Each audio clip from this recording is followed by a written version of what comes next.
Make him regret hurting you, Mafia boss whispered, then slid his jacket over her torn dress. The Moonlight Diner smelled of stale coffee and industrial bleach, a weak attempt to cover the permanent scent of old grease coating the walls.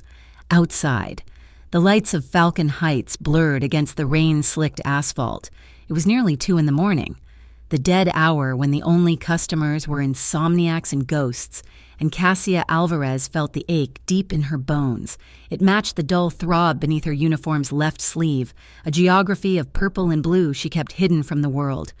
She moved between the cracked vinyl booths, her steps quiet, her eyes downcast. It was a practiced defense.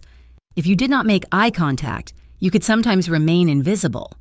She refilled a trucker's coffee mug, her hand steady even as her stomach cramped from hunger. She'd given her last $20 to the landlord that morning, a partial payment that bought her maybe 2 more days.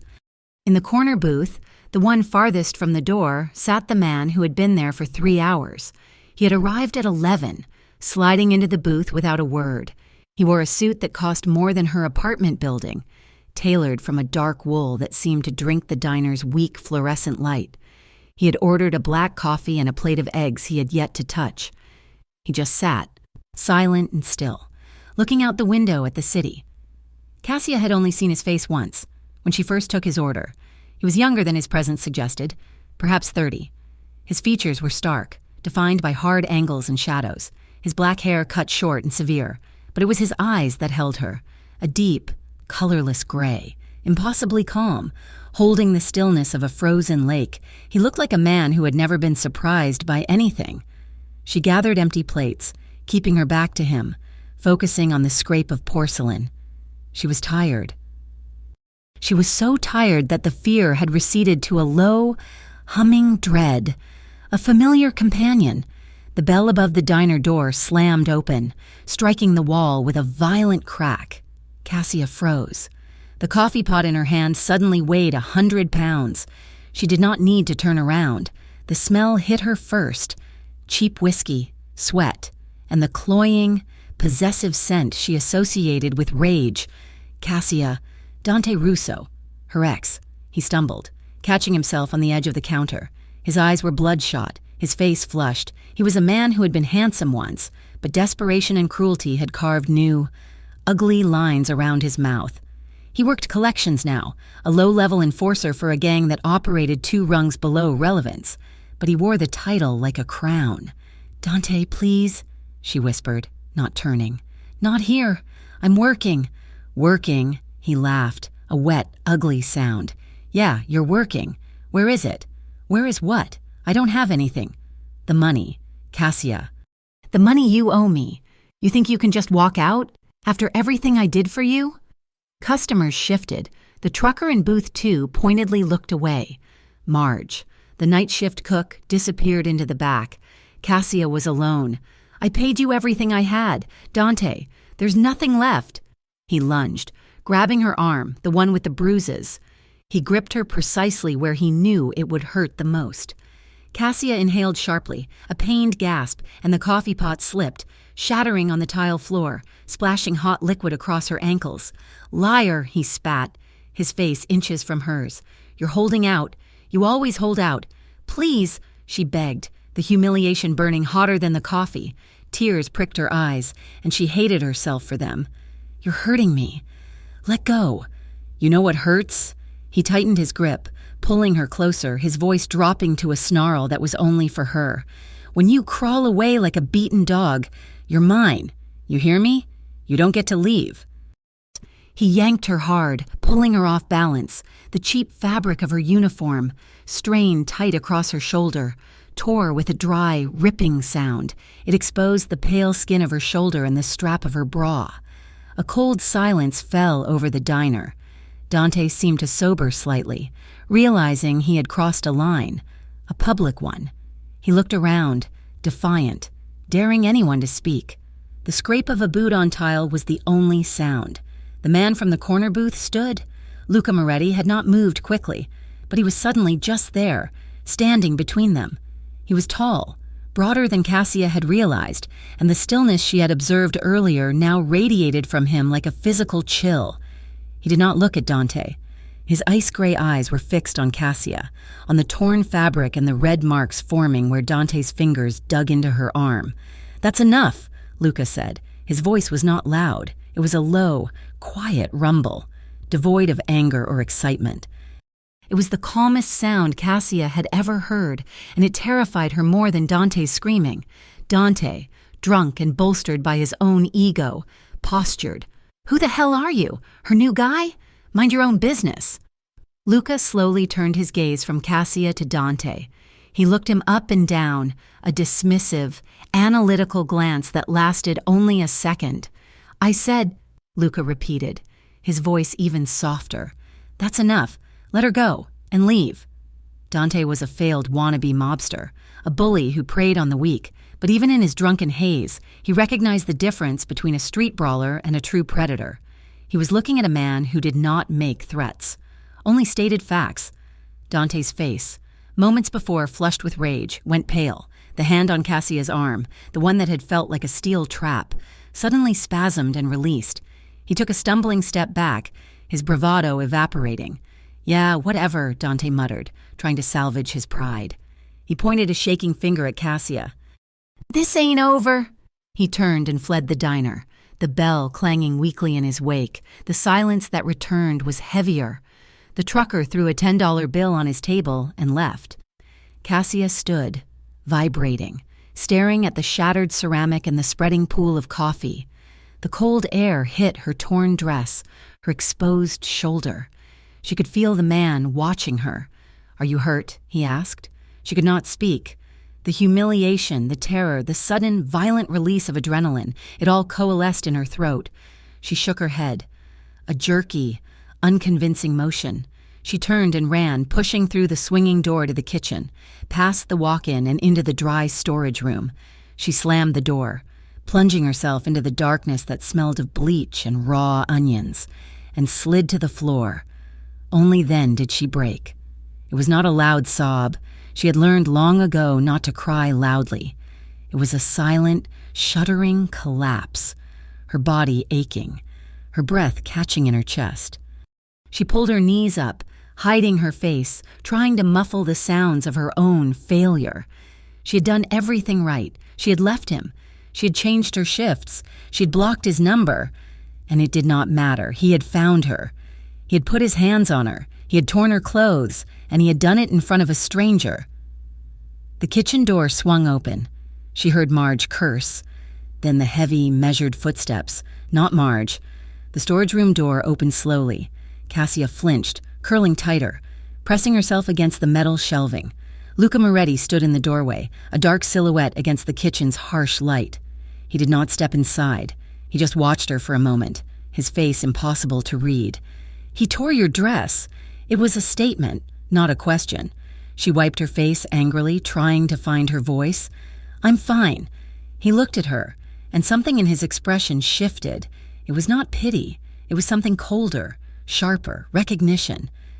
He began shrugging out of his suit jacket. It was a fluid, economical motion.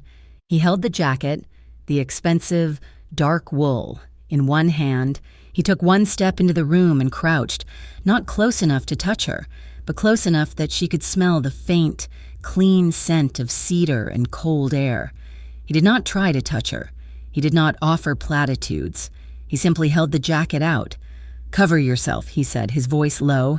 Cassia stared at the offering. It was heavy, perfectly tailored, and impossibly clean. She hesitated, her hands shaking. "Go on," he urged, his voice gentle now, but still firm. Slowly, her fingers clumsy, she reached out and took it. The wool was warm from his body. It was heavy, a tangible weight. She pulled it around her shoulders, covering the rip, covering her thin uniform. The jacket enveloped her, the sleeves hanging past her hands, the hem brushing her knees. It felt like armor. She looked up at him through her tear-drenched lashes. He was still crouched, watching her. "Thank you." He nodded once. He stood, his white shirt stark in the gloom. He looked like he was about to say something else, but he stopped. He backed out of the storage room, pulling the door almost closed, leaving her in the quiet dark, wrapped in the scent of a stranger. Cassia stayed on the floor for 10 more minutes, her heart hammering against her ribs, when she finally emerged. Marge was wiping the counter, pretending nothing had happened. The diner was empty. Luca Moretti was gone. She finished her shift in a numb haze, wearing the oversized jacket. When she clocked out, she slid her hands into the pockets, trying to find some residual warmth. Her fingers brushed against something stiff. She pulled it out. It was not a business card. It was a piece of heavy, cream-colored cardstock, impossibly thick. On it, in stark black script, was a 10-digit phone number. Below it, just 4 words: if you want help. That night, the rain turned to a cold, miserable drizzle. Cassia's apartment building felt even more decrepit in the wet, the lobby smelling of mildew and boiled cabbage. Her apartment was on the 3rd floor, its lock flimsy, the wood around the frame splintered from Dante's last attempt to kick it in. She triple-checked the deadbolt, jammed a chair under the knob, and went straight to the bathroom. She turned on the shower, letting the hot water steam up the room, needing to wash the diner and Dante's touch off her skin. She was scrubbing her arm, wincing as the water hit the bruises, when she heard it, a heavy, pounding fist on her apartment door. "Cassia!" Her blood turned to ice. The sound echoed in the tiny apartment, a physical blow. "I know you're in there! You bitch! Open this door!"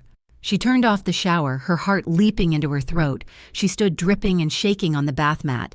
"I saw you!" he roared, his voice muffled but vibrating with rage. "I saw you with him! Who was that?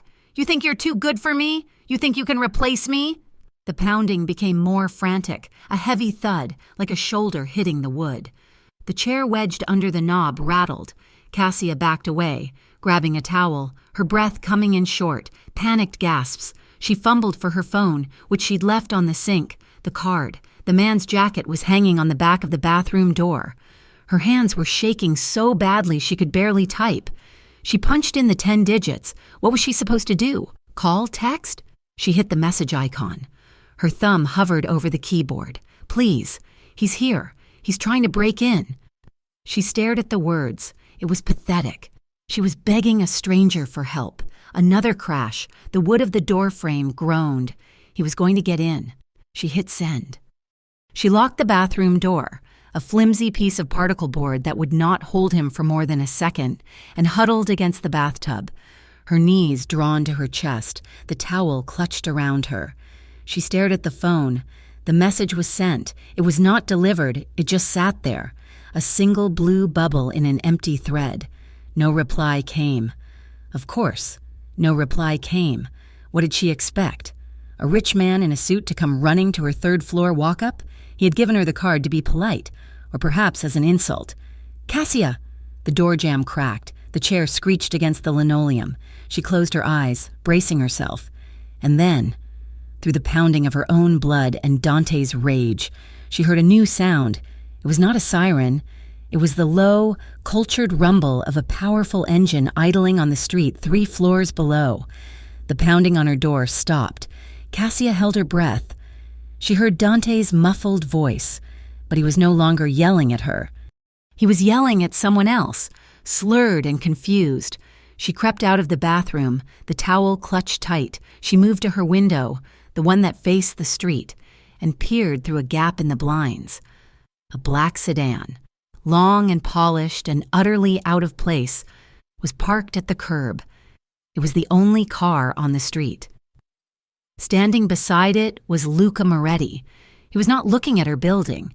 He was looking at the 2 men, dressed as impeccably as he was, who were currently flanking Dante on the sidewalk. Dante was posturing, trying to wave them off, but the 2 men just stood there, unmoving. They were larger than Luca, built like solid walls. Dante shoved one of them. It was a mistake. It happened so fast, Cassia almost missed it. One of the men grabbed Dante's arm, spun him around, and slammed him against the side of the car. The other man opened the back door.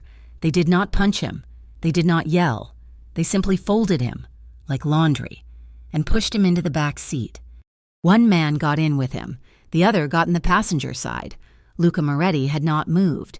He watched the car door close, then looked up, his gaze finding her window instantly, as if he had known she was there the entire time. He did not wave, he just inclined his head toward the street. The front door of the sedan opened. He was waiting for her. She was still in a towel. She ran, grabbing the first things she could find, a pair of worn-out jeans, a sweatshirt, her sneakers. She did not bother with socks. She grabbed her keys, her empty wallet, and Luca's jacket. She flew down the stairs, her heart hammering. By the time she burst onto the sidewalk, the black sedan was silent, waiting. Luca stood by the open back door.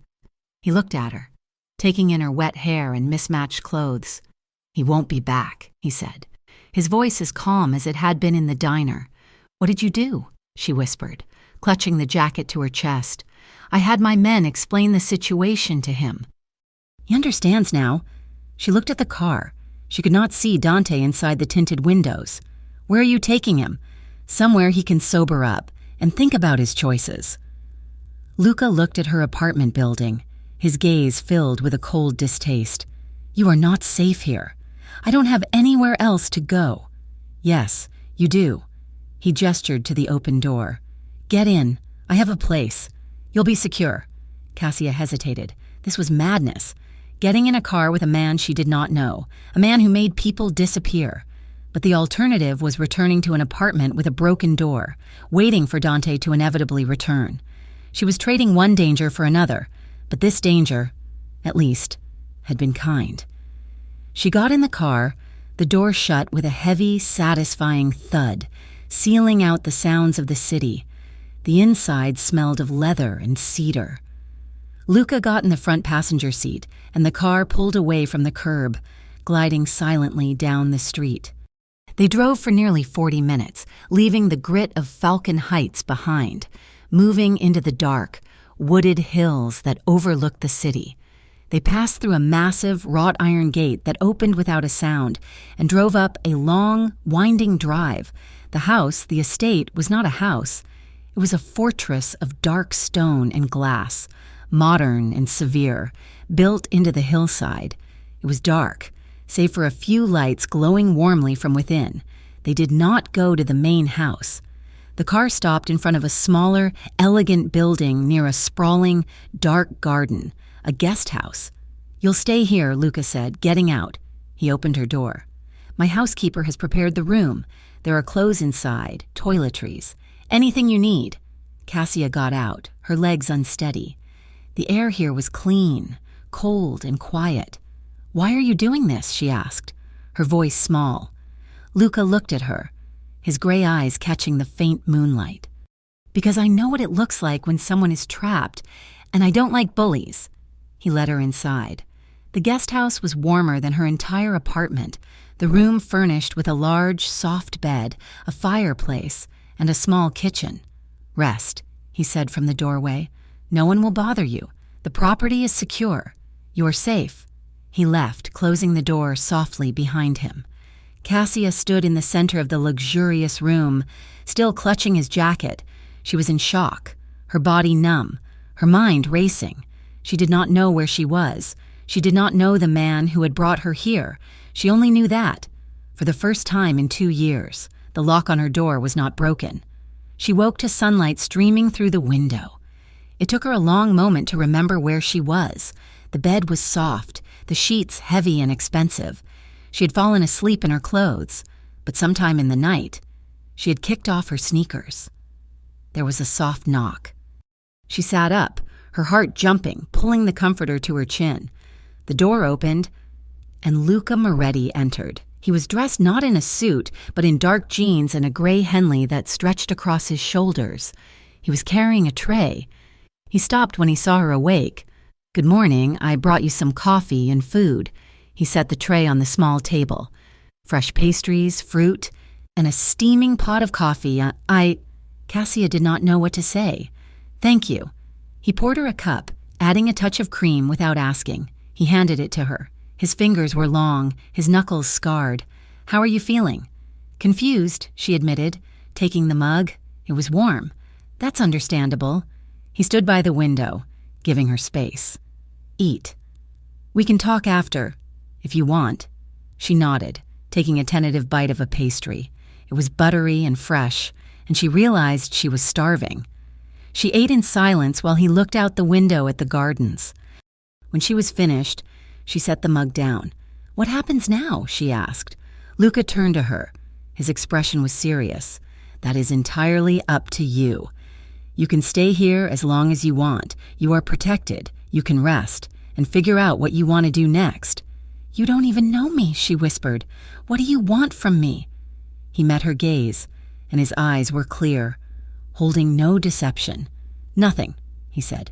"I want nothing from you. You can stay for a day or a month. The guest house is yours. There are no strings. Cassia, I promise." The guest house was a gilded cage, and Cassia spent the first 24 hours pacing it. The clothes Elena, Luca's quiet and formidable housekeeper, had left for her were simple, soft-knit sweaters, dark jeans, and new underwear, but they felt foreign on her skin, too clean, too expensive. She was grateful, a deep, aching gratitude that made her stomach twist. But gratitude was a currency, and she was already impossibly in debt. She had to leave. On the second morning, she put on the borrowed clothes, drank the coffee left on her doorstep, and walked out. She followed the long, winding drive, her sneakers crunching on the clean gravel. The air was crisp, smelling of pine and damp earth, a stark contrast to the city's fumes. She had nowhere to go. Her apartment was violated, her job at the diner a source of humiliation, but she could not stay. A life of waiting for the next blow had taught her that no strings was the most dangerous lie of all. She reached the massive iron gates. They were closed. A man she had not seen before stepped out of a small, discreet guardhouse. He was older, thick-set, and wore a simple groundskeeper's jacket, but his eyes were sharp. "Ma'am, can I help you?" "I'm leaving," Cassia said, trying to keep her voice firm. "Could you open the gate, please?" The man's expression did not change. It was not unkind. "Mr. Moretti would like to speak with you before you depart, ma'am." "I'm not a prisoner here." Panic, small and cold, nipped at her. "No, ma'am, you're a guest," the man said, his voice gentle. "Please, he's on his way." As if summoned, Luca appeared, walking down the drive from the main house. He was dressed in dark trousers and a heavy wool coat, his hands in his pockets. He did not look angry. He looked solid, immovable. He stopped a few feet from her. "You were leaving." "I can't stay here," she said, her voice tight. "I don't belong here. I can't pay you for this. I told you I want nothing. Everybody wants something. Mr. Moretti." The bitterness in her own voice surprised her. "I've learned that." Luca studied her, his gray eyes analytical. "Dante is not in police custody," he said, his voice quiet. "He was removed. He was warned. But he is a desperate man with a bruised ego. Do you truly believe he won't be waiting for you if you go back to that apartment?" She froze. He was right. The image of her splintered doorframe flashed in her mind. "What am I supposed to do?" she whispered, the fight draining out of her. "Just hide here forever?" "Stay," he said. It was not a command, but a heavy request. "Just for a few more days. Give me time to understand what he's planning. Give yourself time to heal. I give you my word. Cassia, you are free to walk out that gate, but I am asking you to stay. You are safe here." She looked at the iron bars, then back at the man who was offering her a fortress. She was exchanging one cage for another, but this one, at least, had a gentle warden. She nodded, a single, defeated motion. She could not sit still. The guest house was too quiet, too clean. She'd spent her entire life working, her hands busy, her mind occupied. She found Luca in the main house, in a vast kitchen of stainless steel and dark wood, where Elena was directing 2 other staff members. "I need to work," Cassia said, her voice sounding small in the cavernous room. Luca turned from his conversation. Elena paused, a knife halfway through an onion. "I can't just sit here," Cassia insisted, twisting her hands. "I can cook. I can clean. I was a waitress. Please, I need to do something." Luca looked at Elena. The older woman gave a slight, appraising nod. "Elena manages the house," Luca said, "and the gardens are extensive. Sal, the man you met at the gate, is our groundskeeper, but his knees are not what they used to be. He always needs help in the vegetable garden." "The garden," Cassia said immediately. "I can do that." "It is not a job," Luca said, his tone firm, as if to correct her assumption of a transaction. "But if you need something to do with your hands, Sal would appreciate the help. And Elena," he added, a rare, faint smile touching his lips, "would appreciate the fresh herbs. Working in the garden saved her. The soil was rich and dark, and the rhythm of weeding, of turning the earth, was a meditation. It was real." Sal was a quiet man who showed her the difference between thyme and oregano, how to stake the heavy tomato vines, and then left her alone. She spent her afternoons there, her body tired in a good way, the sun warm on her back, and in the quiet, the memories came. She remembered her mother's kitchen, the smell of basil and garlic, her mother, vibrant and loud, humming to a scratchy radio. Cassia had been in her second year of college then, on a full scholarship for biology. She had a plan. She was going to be a botanist, a researcher. She was going to get her mother out of their tiny, rented house. Then the sickness came, fast and greedy. It consumed her mother, and it consumed Cassia's savings, her scholarship, and her future. Grief was a void, and Dante Russo had stepped right into it. He had been so charming then, all white smiles and easy confidence. He knew her brother, vaguely. He showed up at the hospital with coffee. He paid for the funeral when Cassia's debit card was declined. He held her while she sobbed and whispered, "I'll take care of you. You don't have to be alone." He had taken care of her. He had moved her into his apartment. He had convinced her to drop her last class. "You need time to grieve. Baby, I'll support us." He had found her the job at the diner. Then the isolation began. Her friends from college were stuck up. The diner regulars were flirting with her. He needed to know where she was, every minute. The first time he'd grabbed her arm. He'd blamed it on the stress of his job. The first time he'd hit her. A sharp backhand that split her lip. He had cried afterward, begging her forgiveness.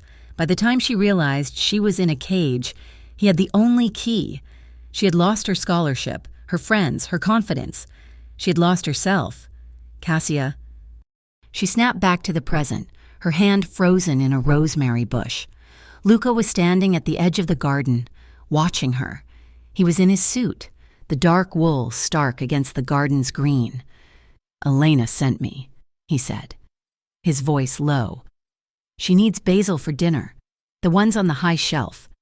He was referring to the tiered herb planter. She nodded, wiping her hands on her jeans, the soil streaking the denim. She moved past him, her shoulder almost brushing his chest. She could smell that scent on him again, cedar and cold air. She reached up for the basil, but the planter was just out of her grasp, her fingers brushing the leaves. "Here." He stepped behind her. He did not touch her, but his presence was total. He was a wall of heat at her back. He reached over her, his arm covered in fine white cotton, moving past her face, his hand, large and clean, closed over the stems. His fingers brushed hers. It was nothing, a ghost of a touch. Cassia flinched. It was a violent, involuntary reaction.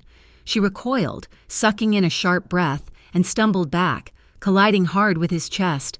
She froze, her entire body tensing, bracing for the inevitable explosion, for the angry word, the shove, the grip on her arm. Nothing. Luca did not move. He was utterly still. His hand was still in the air, holding the basil. Slowly, he stepped back, creating a foot of space between them. His face was a mask, but his eyes were tight, narrowed. "I'm sorry," she whispered, her voice shaking. She was mortified. "I'm sorry." "Don't," he said. His voice was incredibly soft, but it cut through her shame. "Don't apologize." He looked at her, his gaze unwavering, and it held an understanding that stunned her. "You don't have to flinch around me, Cassia." He said it like a vow. "Ever." He snapped the basil stems, the scent sharp and bright in the air, and held them out to her. His hand was perfectly steady. She took them, her own hand trembling, and fled back to the kitchen. That night, the dream came. She was back in the diner, the floor slick with coffee. Dante was there. his face contorted, his voice a roar. He was grabbing her, the fabric of her uniform ripping, the sound echoing, tearing over and over. He was pulling her into the dark, and she was screaming, but no sound came out. She woke up with a choked sob, sitting bolt upright in the guest house bed. She was tangled in the sheets, her heart hammering against her ribs, her skin clammy with cold sweat. The room was dark, the only sound her own ragged breathing. She was safe. She was in Luca's house, but the terror was real, a living thing in her throat. She began to cry. The silent, shuddering sobs she had perfected, a knock, sharp and firm, on the guest house door. She gasped, clutching the comforter to her chest. "Cassia?" Luca's voice, low, penetrating the wood. "Are you all right? I heard you." He must have heard her scream.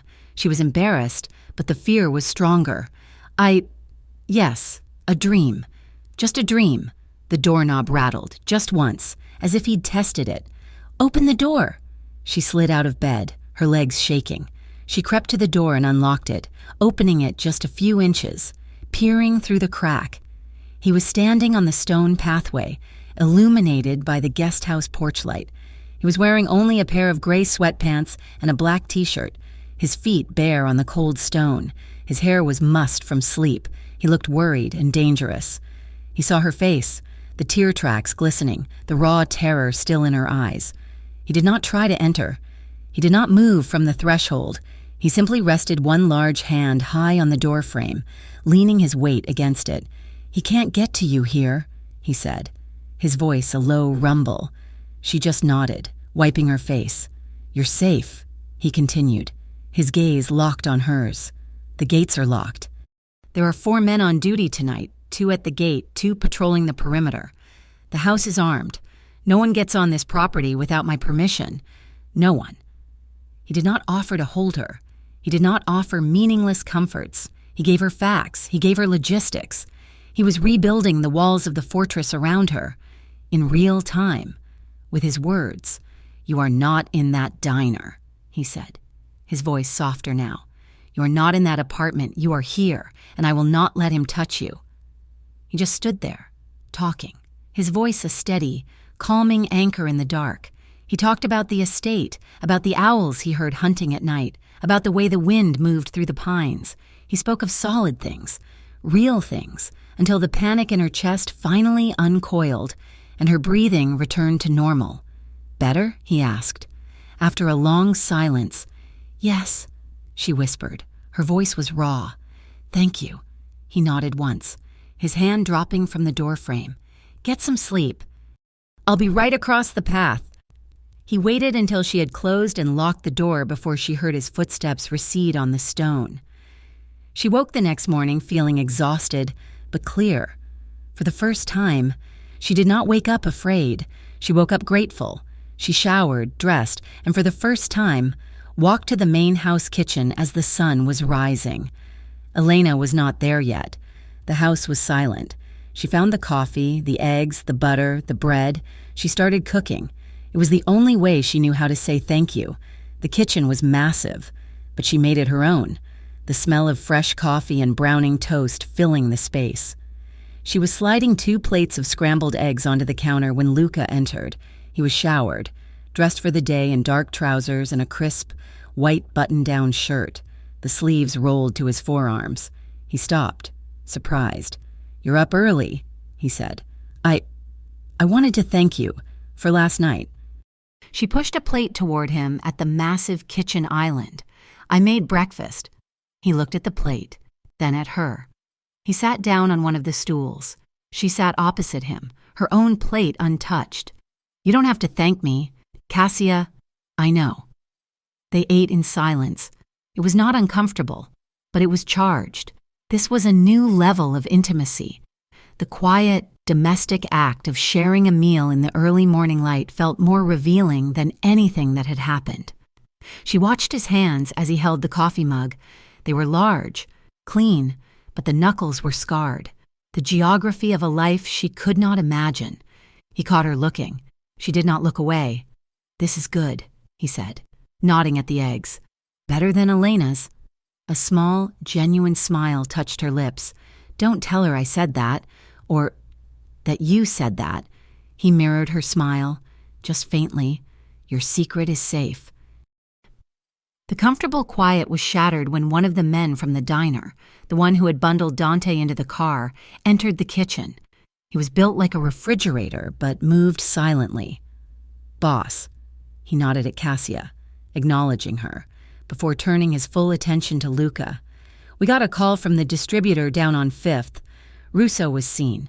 He was trying to get money from a loan shark. He was asking about you, asking who you were. The warmth of the kitchen evaporated. Luca's face hardened, the brief domesticity vanishing, replaced by the cold, still mask she had seen in the diner. He looked at Cassia. Her blood had gone cold. Dante, he stated. He's in town. He's asking questions.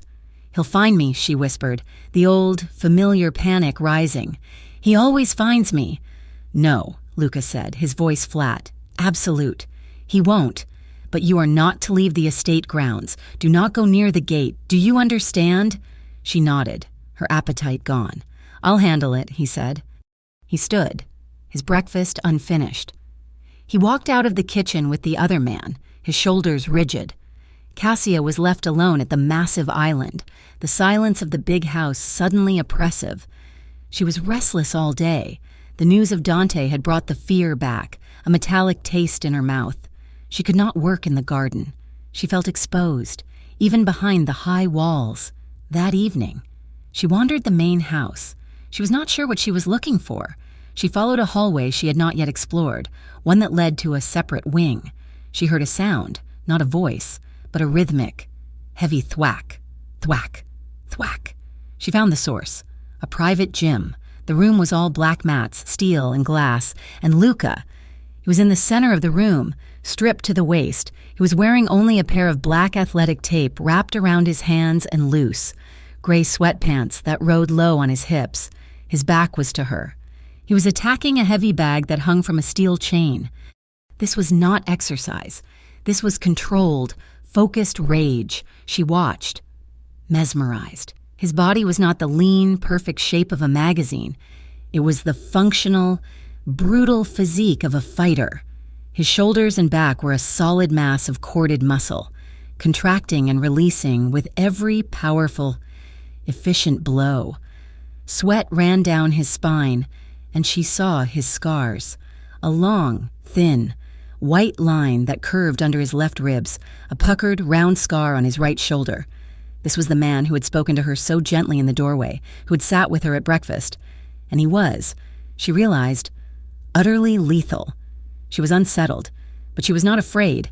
She was intrigued. This was the power that stood between her and Dante. This was the man who had promised she was safe. She did not leave. She stepped quietly into the room and sat on a low, leather-covered bench against the far wall, tucking her knees to her chest, and just watched. He must have sensed her presence. He stopped mid-swing, the heavy bag groaning as it swayed in the silence. He stood for a moment, his chest heaving, his head down, then, slowly, he turned. His gray eyes, dark with exertion, found her immediately. He was breathing hard, sweat dripping from his hair, tracing lines down his abdomen. He did not move to cover himself. He did not show any surprise. He just held her gaze. He walked to a nearby towel, wiped his face, and then began to methodically unwind the tape from his hands. His breathing, the only sound in the room. She watched his scarred knuckles emerge. He approached her, stopping a few feet away. He was radiating heat. He was raw, exposed. "You were watching me," he said. His voice was gravelly from the effort, low. She nodded. "I'm sorry. I didn't mean to interrupt." "You didn't?"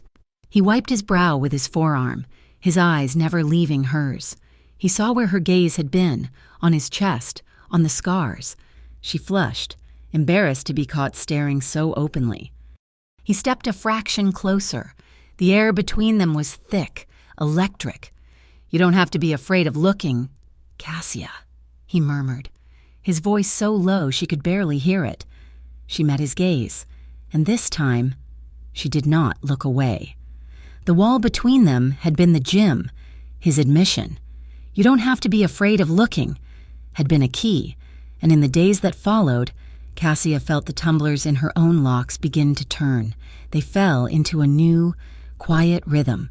She worked in the garden during the day. He worked in his study, a fortress of dark wood and glass that overlooked the city. They ate breakfast together at the island, the silences now comfortable. But the evenings were theirs.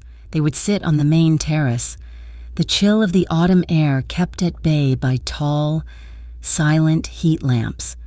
Far below, the lights of Falcon Heights glittered, a smear of gold and white against the dark.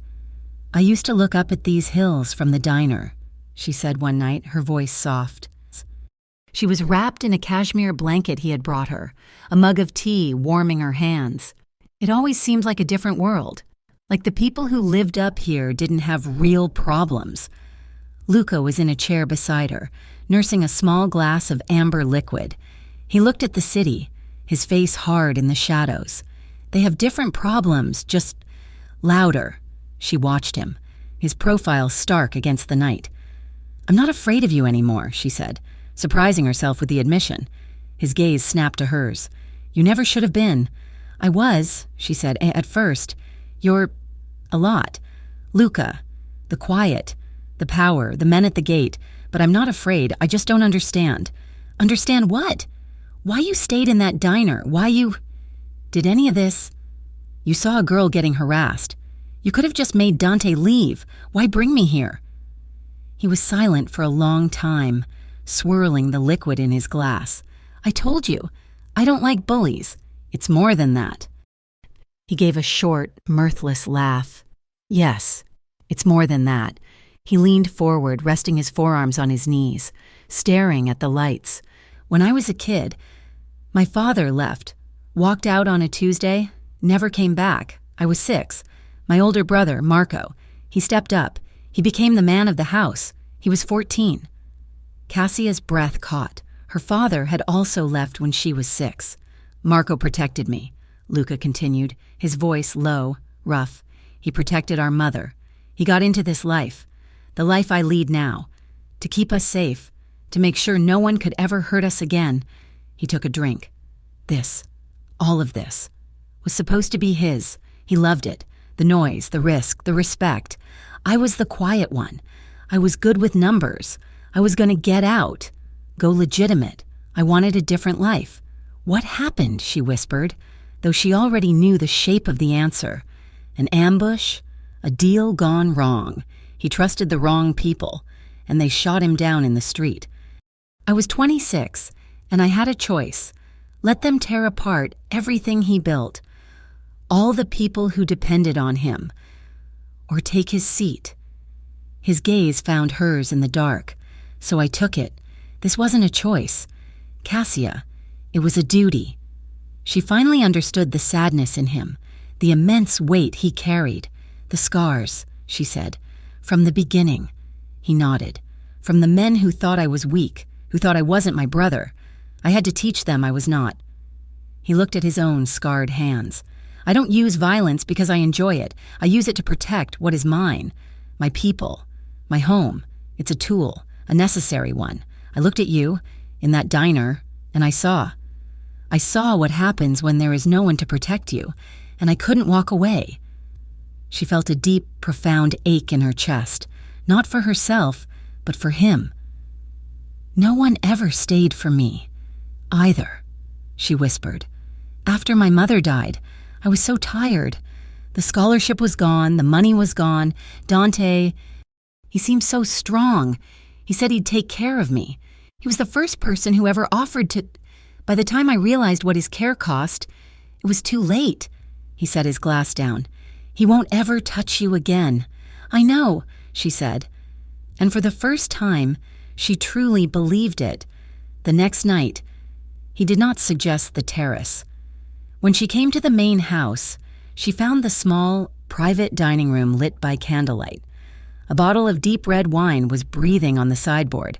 He was waiting for her, not in a suit, but in a dark, soft-collared shirt. "I thought we could eat in here tonight," he said. He pulled out her chair. He poured her wine. Elena served them a simple, perfect meal of roasted chicken and vegetables from the garden, and then, with a knowing look at Luca, she disappeared. They were alone. The conversation was easy, flowing from the garden to books they had read, to the strange, quiet beauty of the estate. He had a dry, surprising sense of humor that only emerged when he was relaxed. She found herself laughing, a real, unguarded sound that felt rusty in her own throat. As the meal ended, a comfortable silence settled between them. The air was thick, charged with all the words they had shared and all the ones they had not. His hand was resting on the table, palm down, near his wine glass. She looked at it, at the scarred knuckles, the long fingers, the hand that had gently offered her his jacket, and the hand that had pummeled the heavy bag. Slowly, her heart hammering. Cassia reached across the table. Her fingers, still slightly rough from her work in the garden, brushed the back of his hand. He froze. His gaze dropped to her touch, then lifted, sharp and questioning, to her eyes. She did not pull back. She let her fingers trace the white, faded line of a scar across one knuckle. He was warm, so warm. He turned his hand over, palm up, an invitation. She slid her hand into his. His fingers closed around hers, enveloping them in a grip that was both firm and impossibly gentle. He stood, pulling her hand, and she rose with him. He did not release her, but stepped around the corner of the table, coming to stand in front of her. He was so close. She had to tilt her head back to look at him. He lifted his free hand, but he did not touch her face or her hair. He hovered, his fingers tracing the air near her shoulder, the same one where Dante had torn her uniform. "Cassia," he breathed, and her name was a question. He leaned in, his movements measured, giving her every chance to retreat. She did not. She stood her ground, her hand still locked in his. His lips touched hers. It was tentative, a soft, dry press, a test. He pulled back, just an inch, his gray eyes searching hers in the candlelight. She let out a breath she had not known she was holding, a small sigh that was all the answer he needed. She leaned into him, her lips finding his again. The second kiss was gentle. It was a discovery, slow and deliberate, as he learned the shape of her mouth, the way she tasted of wine and longing. She lifted her free hand, not to push him away, but to rest on his jaw, her thumb brushing the faint stubble there. It was an act of possession, of claiming, and it broke his careful control. A low, rough sound rumbled deep in his chest. His other hand, the one that had been at his side, came to her waist, pulling her flush against him. She gasped into his mouth as she felt the hard, solid proof of his body, the strength she had seen in the gym. The kiss deepened, shifting from gentle discovery to a raw, aching hunger. But it was a shared hunger, laced with a vulnerability that stunned her. He was not taking. He was asking. He was offering. His mouth moved over hers, deep and sure, and she met his kiss, her body melting against his, her fear not just gone, but incinerated. His hand stayed on her waist, his grip firm, respectful, grounding her. He was holding himself in check, giving her all the power. The moment was perfect, suspended in candlelight, broken only by the sound of their breathing. A phone rang. The sound was sharp, violent, an intrusion. Luca tore his mouth from hers, a string of curses under his breath. He looked dazed, his eyes dark, his lips swollen. "Don't move," he murmured, his voice thick. He pulled a phone from his pocket, his back muscles tensing as he looked at the screen. Moretti. Cassia watched as the man she had just kissed was replaced by the boss. His entire body went rigid. The softness vanished. "What?" he snapped. "Is she all right? How bad?" "No. Do not touch him. You call the police. You understand me? You do not touch him. I'll be there." He hung up. His jaw clenched so hard a muscle jumped. "Luca? What is it?" Cassia's heart was sinking, the warmth of the kiss turning to ice. "It's Dante." His voice was pure, cold fury. "He went to your old apartment. He was looking for you, your old landlord's. A Mrs. Petrov." She tried to stop him. "Oh, God!" Cassia whispered, her hands flying to her mouth. "Mrs. Petrov? She's an old woman, is she—" "She'll live," he said, his voice flat. already grabbing his suit jacket from the back of a chair. He shoved her. Broken wrist, concussion. She's on her way to St. Jude's, but he assaulted her. Cassia, he's still there. My men are watching the building. What are you going to do? She asked, her voice shaking, already knowing the answer. I'm going to finish this, he said. He was pulling on the jacket, his movements sharp. He was a predator on the hunt. No, she ran to him, grabbing his arm, clinging to him. No, Luca, please. He stopped, stunned by her action. He put his hands on an old woman, Cassia. He was looking for you. This ends. Tonight. Please, she begged, tears welling in her eyes, tears of terror and a new, fierce protectiveness. If you go there, if you hurt him, you'll be just like him. You'll be the monster. I don't want that. Please, I don't want that for you. He stared at her, his face a mask of warring rage and something else. Something that looked like pained confusion. He was a man who solved problems with finality, and she was asking him to put down his weapon. What then, he demanded, his voice a raw whisper. Let him go? Let him keep terrorizing you, terrorizing old women until he finally finds you? No, she said, her voice gaining a thin, reedy strength. She took a deep, shuddering breath. I'll do it. I'll press charges. I'll get a restraining order for what he did to me. And we'll add this. What he did to Mrs. Petrov. We'll use the police. He looked at her as if she had grown a second head. You'd have to see him. Cassia, you'd have to go to the courthouse. You'd have to testify. I know. She was trembling from head to foot, terrified by the words coming out of her own mouth. I know, but I won't let him make you a killer. Not for me. I won't. He stared at her for a long, heavy minute.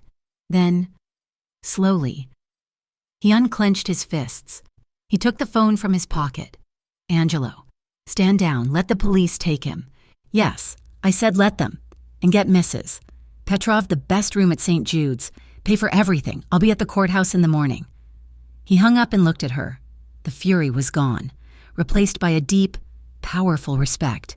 He cupped her face, his thumbs gently wiping away her tears. Okay, we'll do it your way. The next day, she thought she might be sick. Luca drove her to the courthouse himself in one of his black, armored sedans. She was wearing a simple pair of dark jeans and a gray sweater, and she felt as fragile as glass. He was in a dark, perfectly cut suit. He looked like he owned the building. As they got out of the car, she faltered on the curb, her legs refusing to move. I can't, Luca, I can't. He'll be in there. He's in a holding cell, Luca said, his voice firm. He won't be in the room. This is just the first step. For the restraining order, you just have to sign the papers. My lawyer is meeting us inside. He held out his arm. She took it, her fingers gripping his forearm like a vice. They walked up the wide granite steps, two of his men following at a discreet distance. The courthouse felt cold, impersonal. As they stood at the clerk's window, waiting for the paperwork, she was shaking so badly she could barely stand.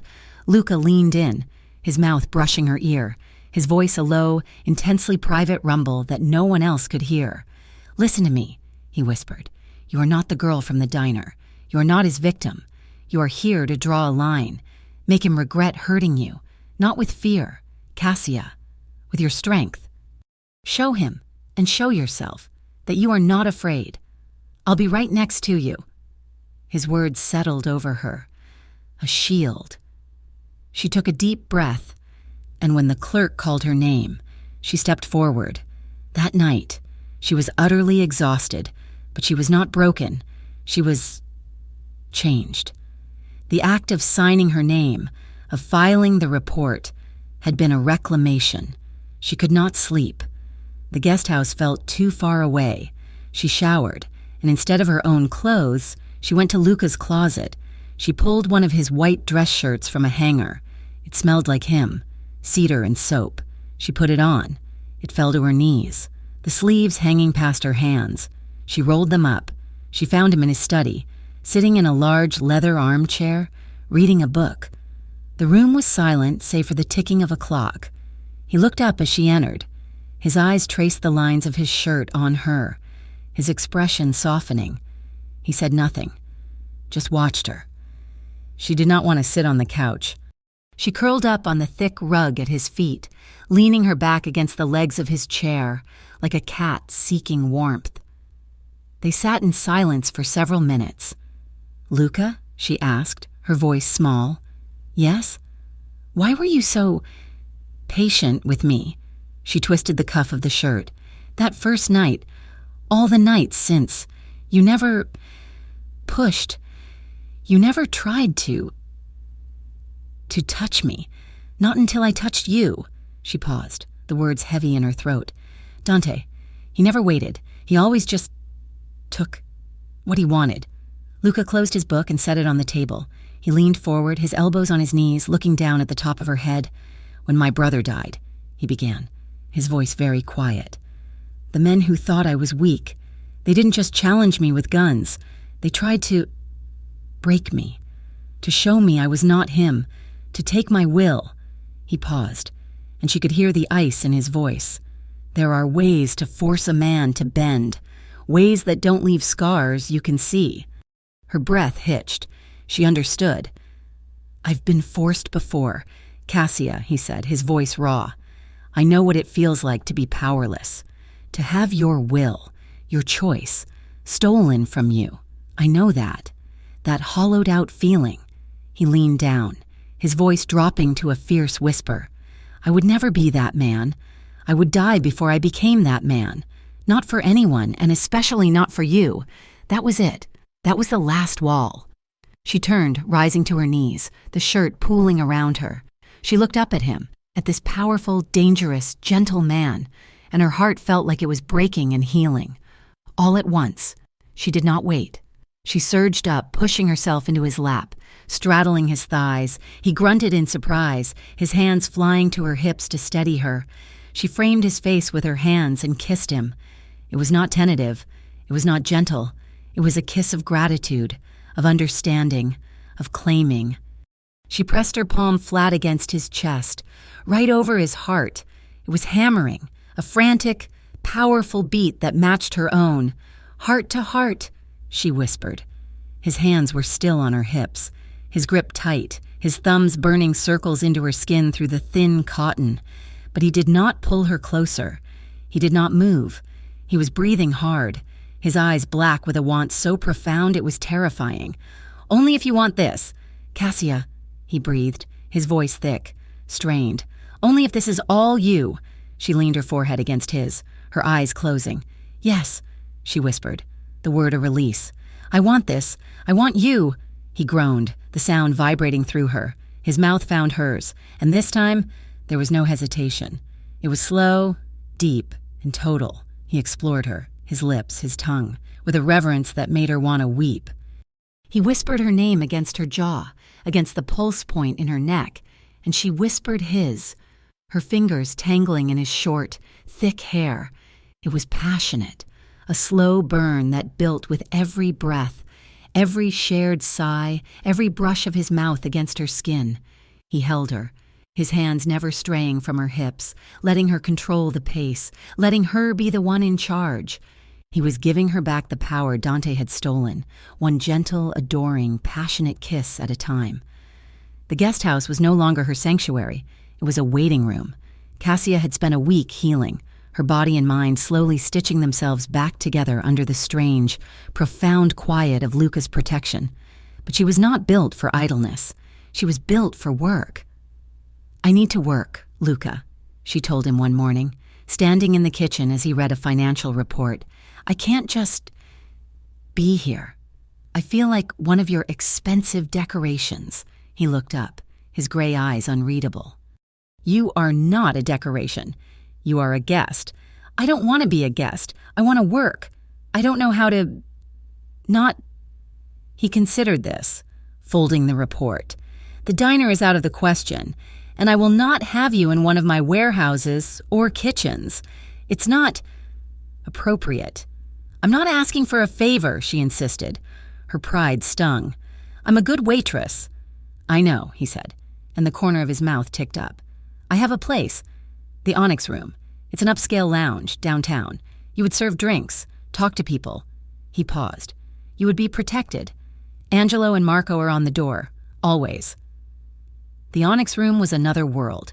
The Moonlight Diner was harsh fluorescent lights and cracked vinyl. The Onyx Room was shadows, velvet, and the low, smooth sound of a live jazz trio.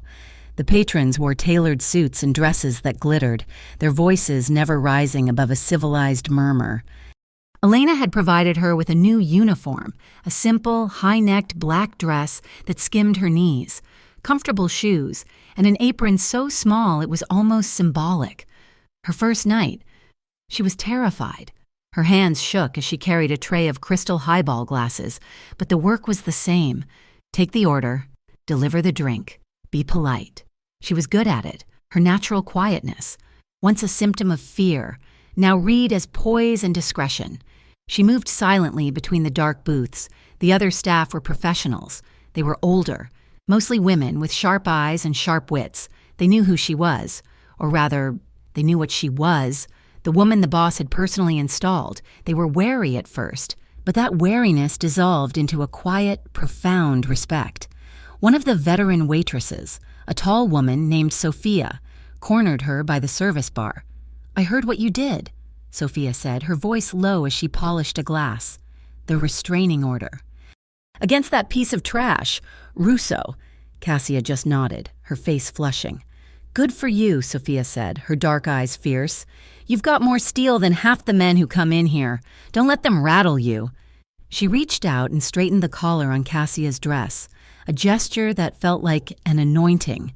From then on, they were her silent guardians. They steered problematic customers away from her station. They shared tips. They treated her not as the boss's property, but as one of their own. And Luca was always there. He never sat at the bar. He took the elevated booth in the far back corner, the one that had a perfect view of the entire room. He held his meetings there. Men in expensive suits coming and going, their faces grim, but through it all, his gaze was a physical weight on her. He watched her. He watched her move through the crowd. He watched her smile at a customer. He watched her hands as she counted change. It was not the possessive, jealous stare of Dante. It was the unwavering, focused gaze of a guardian. He was watching for any sign of trouble, any man who lingered too long, any voice that rose in anger. At 2 a.m, when the last customer had left and the jazz trio had packed up, she would change and walk out the staff exit. He was always there, leaning against his black sedan in the alley, the streetlight carving his silhouette from the darkness. He wouldn't speak, just open the passenger door for her. This was their ritual. He would drive her back to the estate himself. No driver. The car was a silent, moving sanctuary. One night, as they pulled up to the guest house, he cut the engine.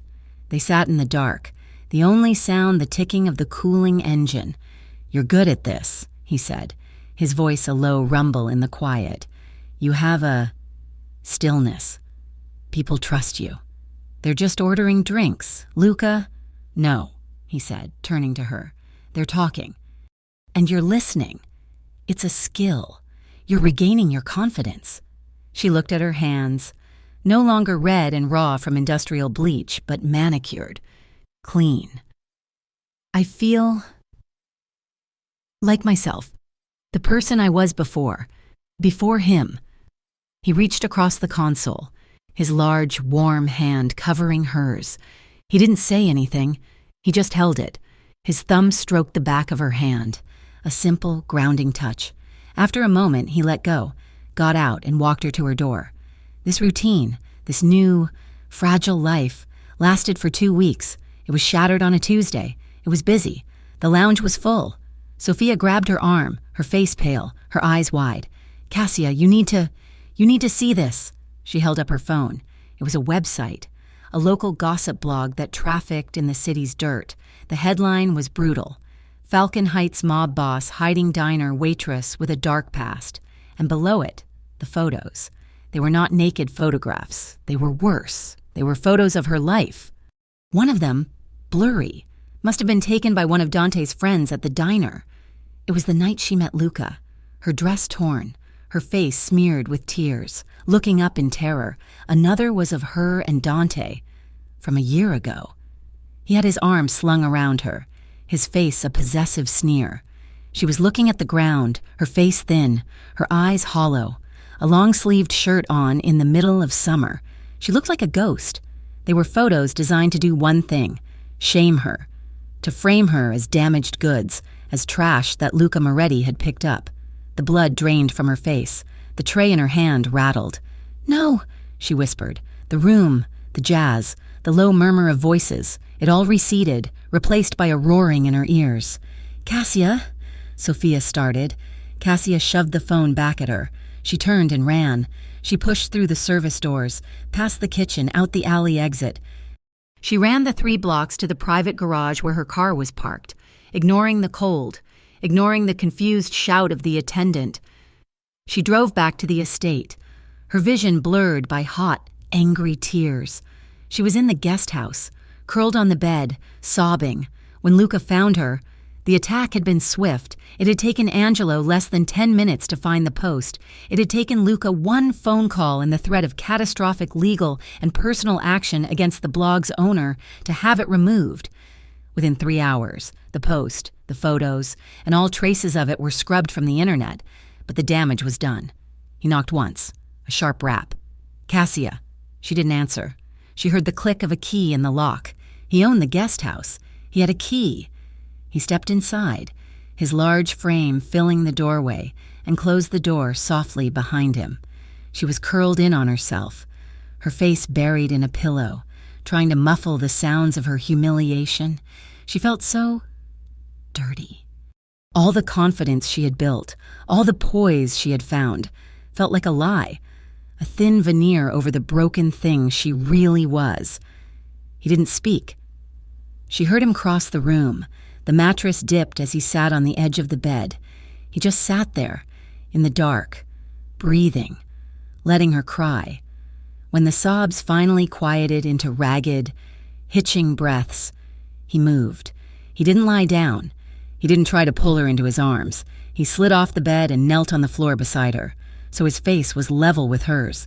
She turned her head, her eyes swollen, her face a wreck. "Did you see it?" she whispered, her voice raw. "Did you see what I was?" "I saw what he did to you," Luca corrected, his voice impossibly soft. He reached out, not for her face, but for her hands. He gently uncurled her fingers from the fist she had made in the comforter. He held her hands in his, turning them palm up. He leaned forward, his dark hair falling over his brow. And he pressed his lips to the inside of her left wrist, right over the faint, yellowing shadow of the bruise Dante had left. He kissed the memory of the pain. He held her other hand, pressing a kiss into the center of her palm. He kissed her knuckles, one by one. The hands that had served coffee, the hands that had worked in the garden, the hands that had signed the restraining order. He was not kissing her. He was kissing the wounds, the visible ones, and the ones hidden so deep she had forgotten they were there. He was performing an absolution, a silent, reverent act of healing. When he was done, he looked up at her, his gray eyes clear and fierce. "He tried to define you by your scars," Luca said, his voice a low, rough vow. "He tried to shame you with your past, but your scars are not who you are. They are just proof that you survived. He cannot touch you anymore. Cassia, his words are meaningless. His pictures are ghosts." She looked at him, at this powerful, dangerous man kneeling on her floor, and she felt a wave of love so profound it stole her breath.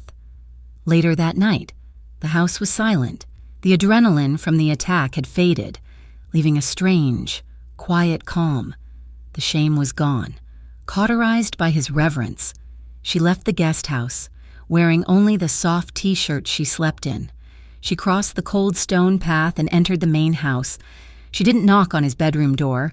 She just opened it. He was in bed, propped up against the headboard, reading. He looked up, his eyes widening almost imperceptibly as she stood in the doorway. She walked to the bed, pulled back the heavy comforter, and slid in beside him. He put the book down. He didn't touch her. He just waited. She turned onto her side, facing him. The only light came from the small lamp on his bedside table, painting them in gold and shadow.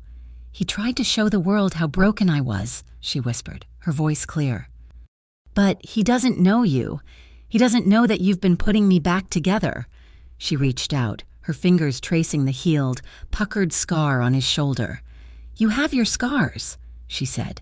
Yes, he replied, his voice thick. And I have mine. She took his hand, the one that had kissed her bruises, and guided it to her shoulder, to the place her dress had been torn.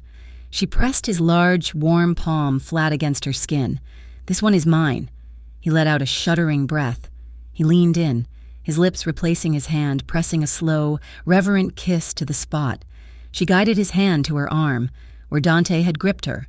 He kissed it. She guided his hand to her ribs, where a fall had left a shadow of a bruise. He kissed it. He was not just kissing her. He was reclaiming her. He was healing her. Cassia, he murmured, his voice raw, pleading. She leaned in and kissed him. It was a slow, deep, languid kiss, a kiss of absolute trust. This time, there was no hesitation, no fear. It was a shared, mutual worship. He moved, his body covering hers, but his weight was braced on his elbows, careful not to crush her. He looked down at her, his eyes dark with a want so profound it was almost painful to see. You are the strongest person I have ever known, he whispered against her mouth. Only because you showed me how to be, she breathed back. His mouth found hers again, and it was a slow, perfect unfolding. He whispered promises against her skin, promises of safety, of forever. She whispered his name, a prayer, a release. Her fingers tangled in his hair, her body arching to meet his, not in desperation, but in celebration.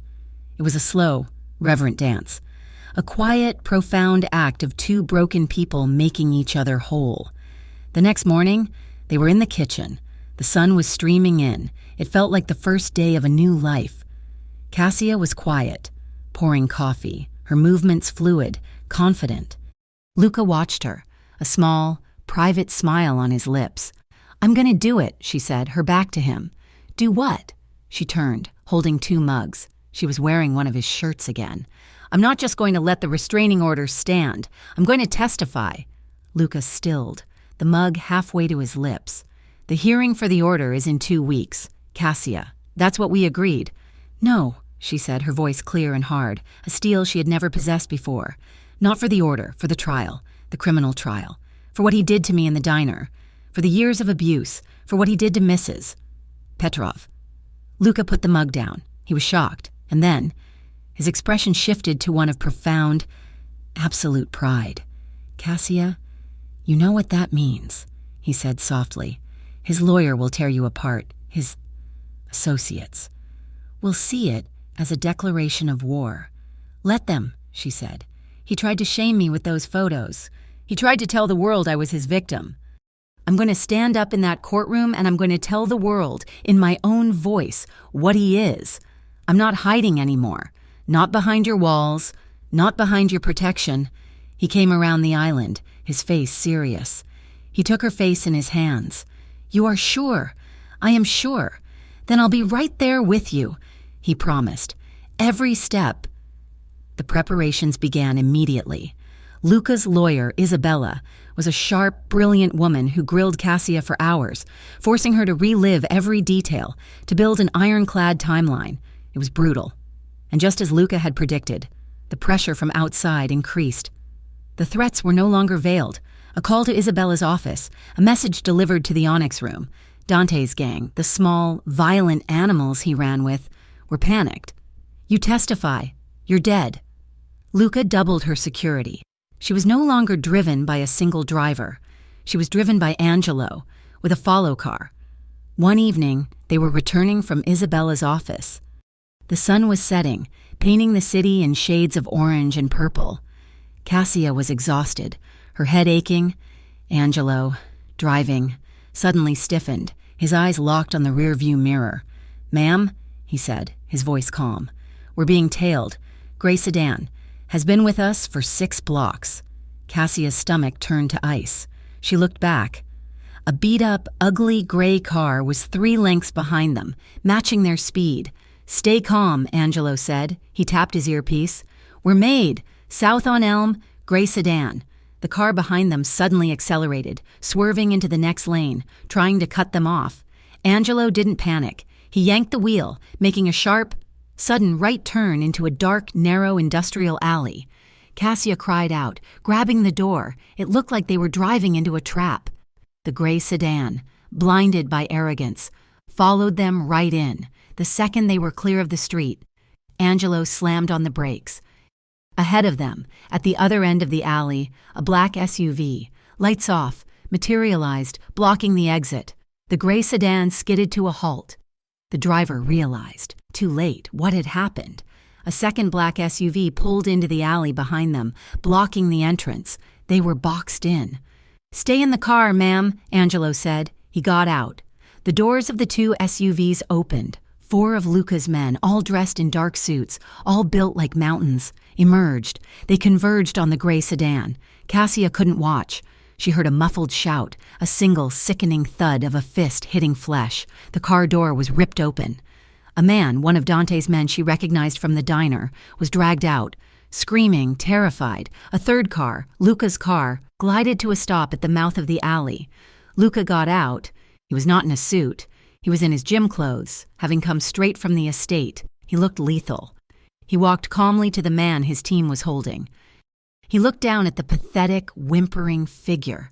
"This is your one and only warning," Luca's voice, low and cold, cut through the night. "You go back to Dante. You tell him, if he or any of his men so much as look in her direction again, I will dismantle your entire organization, piece by piece. I will burn it to the ground. There will be nowhere left for you to hide. Please," the man sobbed. He just told me to scare her." "Are we clear?" Luca demanded. Yes, clear. Get out of my city," Luca said. His men released the man, who scrambled back into his car, reversed wildly, and sped away. Luca turned, his face still a mask of cold fury. He walked to her car and got into the back seat. Next to her, she was shaking, the adrenaline making her teeth chatter. He didn't say anything. He just pulled her into his arms, his grip overwhelmingly strong, tucking her head under his chin. He held her, his body a solid wall of heat and strength, until her shaking subsided. He tilted her chin up, forcing her to look at him. His eyes were still black with controlled rage. He leaned in, his mouth brushing her ear, his voice a raw, absolute promise. "I won't let anyone touch you. Not ever again." The day of the hearing for the permanent restraining order loomed, a black mark on the calendar. What should have been a quiet civil proceeding had metastasized. Dante's reputation as a low-level thug, combined with Luca Moretti's mythical status as the city's underworld king, was a story too potent for the media to ignore. The blog post had been the first drop of blood in the water. Now, the sharks were circling. Mafia boss's new girl heads to court. Waitress versus gangster. The Moretti connection. Cassia felt the attention like a physical weight. She had stopped working at the Onyx Room, the public scrutiny making it impossible. She felt like she was back in the diner, her dress torn, the whole world staring at her. She took to staying in the guest house or working deep in the gardens, her hands buried in the soil, the only thing that still felt real. She was overwhelmed, but she refused to break. Every time the panic rose, her fingers went to the small, heavy chain around her neck. Luca had given it to her after the night in the alley. It was a simple, platinum link, unadorned, cool against her skin. It was not a decoration. It was a tether. "You are not running," she would whisper to herself, her thumb and forefinger rubbing the metal. "You are not that girl anymore." Luca watched her retreat into herself, her silence growing, her shoulders beginning to hunch again. He found her one afternoon in the garden, staring blankly at a row of wilting lavender.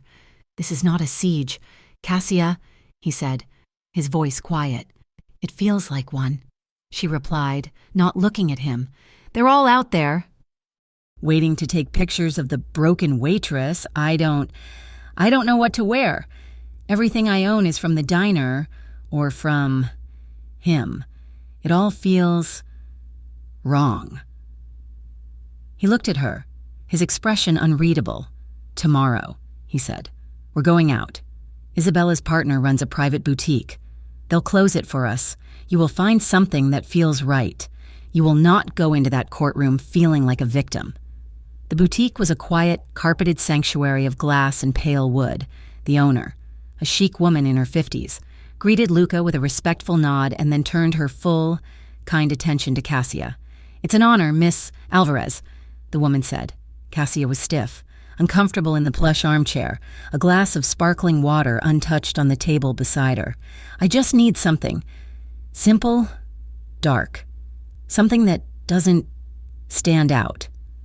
The woman brought 3 outfits: a severe black suit, a high-neck navy dress, a charcoal gray sheath. Cassia tried them on. They felt like costumes. They were armor, but they were not her. She looked in the mirror and saw a woman bracing for an attack, her shoulders hunched inside the expensive fabric. She came out to show Luca the navy dress. He was standing by the window, his back to her. He turned, looked at her, and his expression was flat. "No," he said, simply. "It's practical," Cassia argued, plucking at the stiff sleeve. "It is not you. It is what you think they expect of you." The owner, who had been watching silently, stepped forward. "I have one more idea. It is unconventional, perhaps, but I think it is right."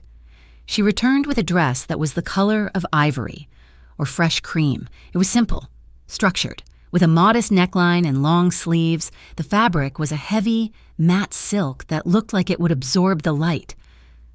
"I can't wear white," Cassia said, her voice rising in a small panic. "White is for... It's not for me. It's a lie." "Just try it," the woman said gently. Cassia took the dress, her hands shaking. She went back into the dressing room. The fabric felt cool, heavy. She slipped it on. It fit as if it had been made for her. She stared at her reflection. It was not the dress of a victim. It was not the dress of a girl hiding bruises, or of a woman bracing for a fight. It was just her. The simple, elegant lines gave her a dignity she had not realized she possessed. It was the dress of a woman who was whole, the dress of a woman who had nothing to hide. She took a deep breath and stepped out. Luca was talking to the owner, his back to her.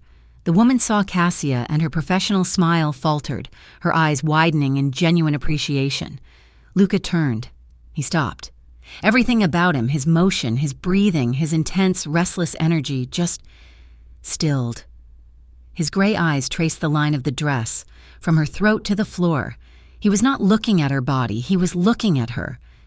He saw the woman in the dress, not the dress on the woman. His gaze, usually so controlled, was raw, filled with a profound, aching awe.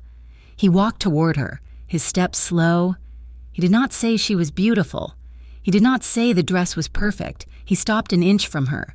He lifted one hand, his fingers scarred and hard, and gently, reverently, he brushed a stray strand of hair from her temple. He leaned in, and his lips, warm and firm, pressed against her forehead. "You don't look broken anymore," he whispered. The night before the hearing, the air on the estate was thick with unspoken tension. Luca's men were everywhere, a silent, dark perimeter. Neither Cassia nor Luca could pretend to eat.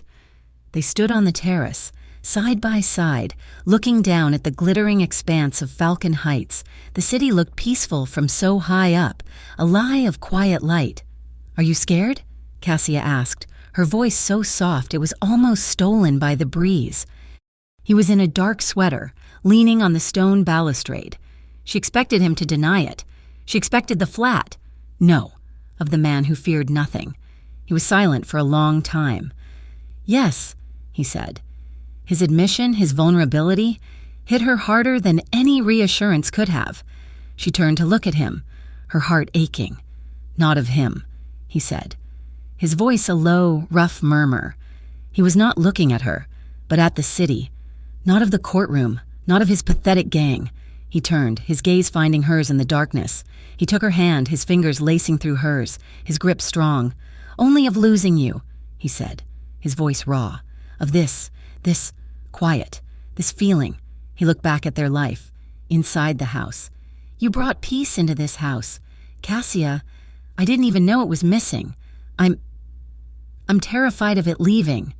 She squeezed his hand, her own fear momentarily eclipsed by the need to comfort him. "I'm not going anywhere. He's going to look at you tomorrow, Lucas said, his jaw tightening. He's going to try to infect you with the past, with the fear.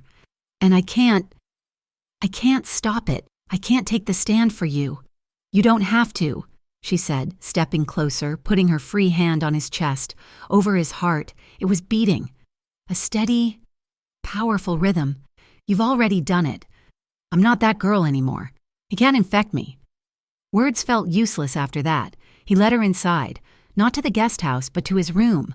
The house was silent, but for the sound of soft jazz playing from a speaker in his study, a low, melancholy sound that filled the space. They did not make love. The moment was too fragile, too heavy. He simply pulled back the covers, and she slid in, still in her clothes. He lay down behind her, pulling her back against his chest, his body a solid, living wall. One of his arms wrapped around her waist, his hand covering hers, which was resting on her stomach. His other arm was a pillow beneath her head. He held her. He just held her. He was a fortress, and she was at the center of it, safe. They fell asleep like that, two soldiers in a shared trench, holding on to each other in the dark, waiting for the dawn. The morning of the hearing was cold and bright. The sky was an unforgiving, clear blue. The courthouse was a circus. Reporters, photographers, and local news vans choked the street. The moment Luca's black sedan pulled up, a roar went up from the crowd. "Mr. Moretti, is it true you're moving into civil court? Cassia, why are you pressing charges? Is she your mistress, Moretti?" Angelo and two other men, all in dark, identical suits, formed a flying wedge, their bodies a solid barrier. But the words, the shouted, ugly questions, hit Cassia like stones. She was in the white dress, clutching a simple black coat, the platinum chain cold against her neck. She faltered on the sidewalk, the noise overwhelming, her vision blurring. She was the girl in the diner again. This was a mistake. She couldn't do this. And then Luca was there. He took her arm, his grip not gentle, but iron. It was not a grip of possession, but of pure, unyielding support. It was the grip of a man holding up a collapsing wall. He leaned in, his mouth at her ear, his voice a low, hard command that cut through the chaos. "Do not look at them. Look at me. Walk with me. I am right here." He didn't wait for an answer. He moved, pulling her with him, his body shielding her from the worst of the cameras. They moved through the crowd, a single, determined unit, and up the granite steps. The courtroom was packed. Every seat was taken. The air was stale, buzzing with whispers. Cassia's eyes scanned the room, a sea of hostile, curious faces. She saw them, in the back 2 rows, Dante's associates, a collection of hard-faced, cheap-suited men, all of them staring at her, their expressions identical masks of cold intimidation. Her stomach clenched. She felt sick. And then she saw him. Dante Russo. He was at the defendant's table, next to a slick, smiling lawyer. He was not in a prison jumpsuit. He was in a suit, his hair combed. He looked clean and relaxed, and as she met his gaze, he smiled, a slow, smug, confident smile, and then he winked. That was it. Her strength, her resolve, the white dress, the woman she had become, it all shattered. Her knees buckled. The sounds of the courtroom faded to a high-pitched whine. She couldn't breathe. He was going to win. He always won. He would mock her, and his lawyer would tear her apart, and he would walk out, and he would find her. She turned, a panicked animal instinct, to run, to flee. Luca's hand on her arm became a vice. He stopped her, holding her fast. He yanked her back to his side, his body a solid anchor. She looked up at him, her eyes wide with terror. His face was a mask of cold fury. His gray eyes were not on Dante. They were on her. "No," he whispered, his voice so fierce it was almost a snarl. "You will not run. You will not give him that. I am right here. I am not leaving." He still had her arm. He pulled her forward. He did not guide her. He walked her, his shoulder braced against hers, his long, powerful strides forcing her to keep pace. He propelled her down the center aisle, past the staring, silent crowd. He walked her past the front row, past Dante's sneering face. He did not stop until they were at the plaintiff's table. Right in front of the judge's bench, Isabella, his lawyer, stood. Luca seated Cassia, and then, in a clear, deliberate act of defiance, he did not go to the spectator seats. He sat down with her, at the table, a place he was not supposed to be. The judge, an older, stern-looking woman, raised an eyebrow. Luca's lawyer leaned in. "He's here for her protection, Your Honor, given the threats." The judge looked at the back rows, at Dante's crew. She looked at Dante. Her gaze hardened. "Very well. He can stay. All rise." The hearing began. Cassia's hands were under the table, gripping each other so hard her knuckles were white. Isabella was brilliant. She was calm, methodical. She established the facts, the stalking, the diner, the assault on Mrs. Petrov. The plaintiff calls Cassia Alvarez to the stand. This was it. Lucas stood with her. He squeezed her hand, once, hard, and then let go. She walked to the stand, her legs feeling like hollow tubes. She took the oath, her voice a reedy, pathetic whisper. "I do. Please state your name for the record." "Cassia Alvarez," she whispered. "Miss Alvarez," Isabella began, her voice kind. "Could you please recount the events of the night of October 12th?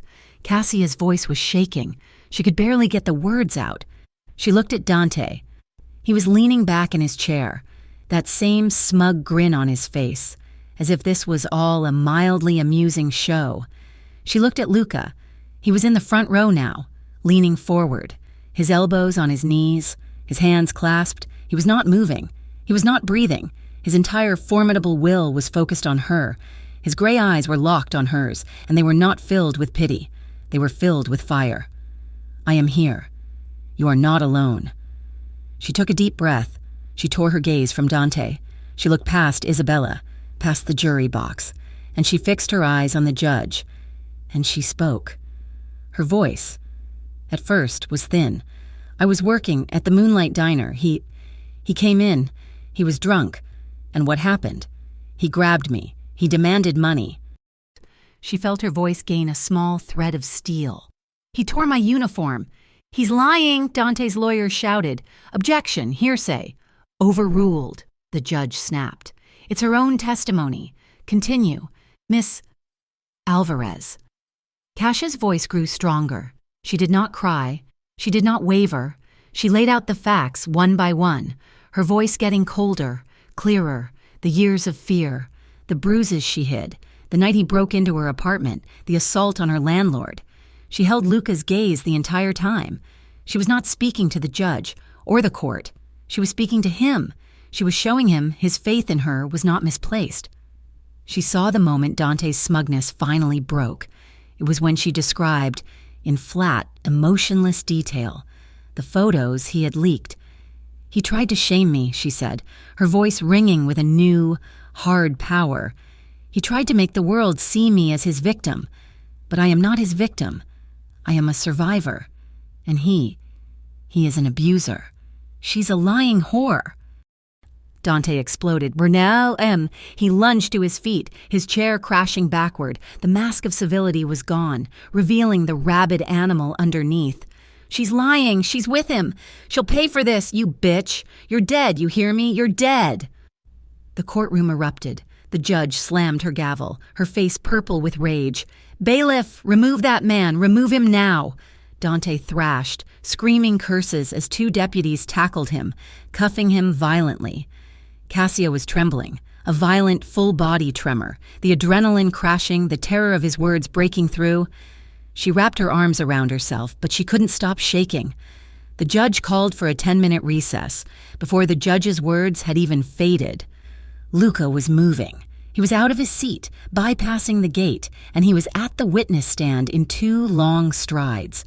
He was not looking at Dante. He was not looking at the judge. He saw only her. He said nothing. He simply stripped off his dark, tailored suit jacket, the one that smelled of cedar and power. He wrapped it around her shoulders, pulling the lapels closed, cocooning her in his warmth, his scent. It was the exact same gesture as the first night in the diner. He leaned in, his hands gripping her shoulders through the heavy wool, his mouth at her ear. "You did it, Cassia," he whispered, his voice rough with pride. "You did it. It's over. You're safe." When the hearing resumed, the courtroom was silent. Dante was gone. His lawyer looked pale. The judge put on her glasses and looked at Cassia, her expression no longer stern, but filled with a deep, weary respect. "Miss Alvarez, in my 20 years on this bench, I have rarely seen such a clear-cut case of domestic terror. Your testimony was brave and credible. The defendant's outburst has only served to confirm it." She looked at her papers. "The permanent restraining order is granted, effective immediately, Mr. Russo is to have no contact, direct or indirect, with Miss Alvarez for a period of no less than 5 years." The judge was not finished. "Furthermore, based on the credible testimony of assault stalking and the clear and present threat made in this courtroom, I am ordering the defendant remanded into custody to stand trial on all criminal charges. Bail is revoked." Cassia let out a breath she had been holding for 2 years. She sagged in the chair, the weight of Luca's jacket the only thing holding her up. She was safe. She watched, her hand clutching the lapel of his jacket, as the bailiff returned Dante's possessions in a plastic bag. He was gone. He was in a cell. He could not get to her. Luca was beside her. His hand rested on her back, a solid, warm presence. It was over. The walk down the courthouse steps was nothing like the ascent. The media was still there. A wall of shouting faces and flashing lights, but the sound was different. The questions were no longer accusations. They were conclusions. Cassia was still wearing Luca's jacket, the heavy wool a solid, warm presence on her shoulders. Her white dress, now a symbol of her testimony, peeked out from underneath. She did not flinch from the cameras. She did not look down. Luca's hand was a firm, possessive brand on the small of her back, guiding her, shielding her. He did not rush. He walked with a slow, deliberate confidence, his gray eyes sweeping the crowd, a silent warning to anyone who got too close. He was, in that moment, the undisputed king of his city, and he was walking his queen from the battlefield. The ride back to the estate was silent. Cassia stared out the tinted window, the city blurring past, her mind blissfully, wonderfully empty. The adrenaline had faded, leaving behind a profound, bone-deep exhaustion and a quiet, terrifying peace. When the sedan passed through the main gates and pulled up the long drive, she saw them. The entire staff was gathered on the front steps of the main house. Elena, Sal, Sophia from the Onyx Room, the 2 men who had been her personal guards, even the stern housekeeper, Mrs. Petrov's sister, whom Luca had hired. They were all there. As she stepped out of the car, they did not cheer. They applauded, a wave of solid, respectful applause that echoed in the quiet, pine-scented air. That was what broke her. She'd not cried on the stand. She'd not cried when Dante screamed his threats. She'd not cried when the judge read the verdict. But now, standing on the gravel, surrounded by people who had quietly supported her, she covered her face with her hands and began to sob. It was not the silent, terrified weeping of the storage room. It was a loud, ragged, cathartic wail. It was the sound of 2 years of terror, shame, and exhaustion finally, completely, leaving her body. Luca was there in an instant. He did not say a word. He just wrapped his arms around her, pulling her against his chest, his hand cradling the back of her head as she soaked the front of his shirt. He let her cry, holding her tightly, his body an anchor until the storm passed, leaving her hiccuping and breathless. "It's done, Cassia," he murmured into her hair. "You're home. It's done." That night, she found him in the main kitchen. Not Elena, him. He was in a simple black t-shirt, his sleeves rolled up, revealing his scarred forearms. He was staring, with profound concentration, at a pan of sizzling chicken. He was, she realized with a jolt of affection, cooking. He looked up as she entered, a slightly sheepish look on his face. "Elena tried to stop me. She has a very low opinion of my skills." "What are you doing?" Cassia asked, her voice still rough, a small smile playing on her lips. "Making you dinner." He gestured to the small dining table, the one where they had shared their first kiss. He had set it himself. 2 plates, 2 wine glasses, and a cluster of candles, all slightly crooked. It was the most beautiful table she had ever seen. He served the meal. It was simple. The chicken was slightly dry, the pasta a little overcooked. It was perfect. They ate, the candlelight softening the hard lines of his face, the quiet of the house wrapping around them. "You don't have to thank me," she said softly, breaking the silence. "For today. For any of it." He stopped, his fork halfway to his mouth. He looked at her, his gray eyes serious, the reflection of the flames dancing in them. "Good," he said, his voice low, "because I don't want your gratitude." He put his fork down and leaned forward, his gaze intense. "I'm the one who should be thanking you. You. You brought this house back to life. You brought me back to life." He reached across the table, his hand covering hers. "I want to be clear. Cassia, after everything, you don't owe me anything. Not for the house, not for the lawyers, not for today, nothing." He took a breath. "But I would give you everything." She turned her hand over, lacing her fingers with his. "I know," she said. A few days later, she knew she had one last thing to do. She had never gone back to her apartment. One of Luca's men had cleared it out, bringing her only a small box of essentials, a few photos of her mother, her birth certificate, but 2 items had been found tucked in a drawer, and the man, with cold precision, had given them to her, her old apartment key, and a letter, the last one Dante had sent just before she left, a crumpled page of possessive, rambling threats and pathetic, pleading promises. She took the box to the terrace. It was a cool, clear night. She lit the gas fire pit, the flames leaping up against the dark. She took the key first. She looked at it, the brass worn, the teeth sharp. It was the key to her prison. She held it, felt the cold metal, and then, without ceremony, she tossed it into the fire. She picked up the letter. She didn't read it. She didn't need to. She held the last piece of his voice, his poison, and she fed it to the flames. She watched the paper curl, the angry, blue-black ink turning to gray ash, and she felt nothing, just lightness. She turned, and Luca was standing in the doorway, watching her. He had given her the space to do this alone.